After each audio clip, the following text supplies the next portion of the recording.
اس لیے کہ صحیح بخاری کی روایت سنیے آپ کتنی سخت ہے اس معاملے میں. صلہ رحمی کے رشتوں کو باقی رکھنا اور رشتوں کو باقی رکھنے میں ملاقات ایک بہت اہم اور ضروری چیز ہے. آئیے وہ کیا الفاظ ہے حدیث کے الفاظ اس طرح. اللہ تعالیٰ مخلوقات کو پیدا فرمایا. جب اللہ تعالیٰ نے انسانوں کو پیدا فرمایا، مخلوقات کو پیدا فرمایا، اور جب وہ ان کی تخلیق سے فارغ ہوا، جب اس نے مخلوقات کو بنایا، انسان کو بنایا، اور اللہ جب اس سے فارغ ہوا تو رحم نے کہا، رحم یوٹرس بچے دانی جس کو بولتی، ماں کے پیٹ کا وہ حصہ جس میں بچہ پرورش پاتا ہے، اور وہ رحم سے صلہ رحمی، رحم کے تعلقات کو جوڑے رکھنا، خطا رحمی، رحم کے رشتوں کو توڑنا، اسی سے لفظ آتا ہے. ٹھیک. تو رحم نے اللہ سے کہا کہ تیری پناہ مانگنے والے کا یہ مقام ہے. رحم نے کہا اللہ میں تیری پناہ مانگتا ہوں، اور کیا تیری پناہ مانگنے والے کا یہ مقام ہے؟ اللہ تعالیٰ نے فرمایا ہاں. کیا تم اس بات سے راضی نہیں؟ رحم سے اللہ نے جواب دیا تم اس بات سے راضی نہیں ہو کہ جس نے تجھے ملایا اس سے میں بھی ملا دوں گا، اور جس نے تجھے خطا کیا توڑا تو میں بھی اپنا رشتہ اس سے خطا کر لوں گا. رحم نے اللہ سے فریاد کی. ایک روایت میں رحم عرش کے نیچے لٹکتا ہے، ایک روایت میں الفاظ یہ بھی کہ رحم نے ایک مرتبہ اللہ کے پاس جا کے فریاد کی، اور فریاد کر کے کیا کہا اللہ تعالیٰ سے؟ رحم نے کہ کہا اللہ کہ میرے تعلق سے کیا یہی معاملہ ہے؟ تو اللہ نے کہا کیا تو اس پر مطمئن اور خوش نہیں ہے کہ جس نے تجھ سے باقی رکھا اپنا رشتہ تو اس سے میں بھی اپنا رشتہ باقی رکھوں، اور جس نے تجھے توڑا.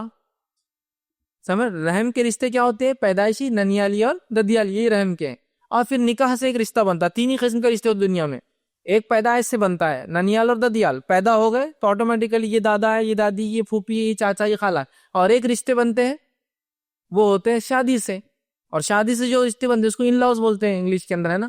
ٹھیک، مطلب سالہ وہ بھائی ہوتا ہے نا، بردر ان لا ہوتا ہے، سسٹر ان لا، لیکن وہ ظاہر چاہتے وہ رشتے الگ ہوتے ہیں تھوڑے سے قسم، لیکن وہ بھی رشتے ہوتے ہیں. جب ساس سسر ماں باپ جیسے ہوتے ہیں، لیکن وہ پیدائش کی وجہ سے نہیں، رشتے کی وجہ سے ہوتے ہیں. سمجھ رہا؟ تو رحم نے فریاد کی تو اللہ نے کیا فرمایا کیا تجھے یہ چیز پسند نہیں جس نے تجھ سے باقی رکھا رشتہ میں اس سے اپنا رشتہ باقی، جس نے تجھے توڑا میں بھی اس سے جو اپنا رشتہ توڑ لوں گا. تو رحم نے عرض کیا میں راضی ہوں اس چیز پر، اگر یہ ہے میرا مقام تو میں راضی ہوں اس چیز پر.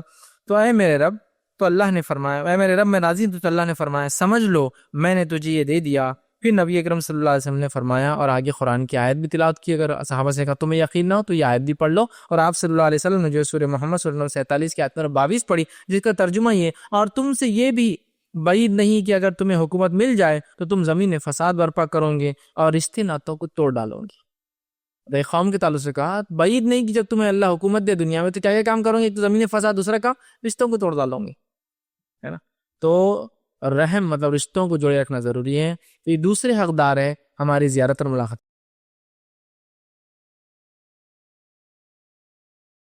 السلام علیکم. آپ بھی ہمارے اس کام میں تعاون کریں اپنی زکات و صدقات کے ذریعے. ڈونیشن ڈیٹیلز کے لیے ڈونیٹ اس پر کلک کریں. اگر آپ کو ہمارے ویڈیوز پسند آئے ہیں تو اسے شیئر کریں اور سب کے حقدار بنیں. روزانہ ہمارے ویڈیوز کو پانے کے لیے ہمارے یوٹیوب چینل کو سبسکرائب کریں اور بیل آئکن دبائیں. ہم سے دیگر سوشل میڈیا پر جڑنے کے لیے ویڈیو میں دیے گئے آئی ڈی کو سرچ کریں. جزاک اللہ.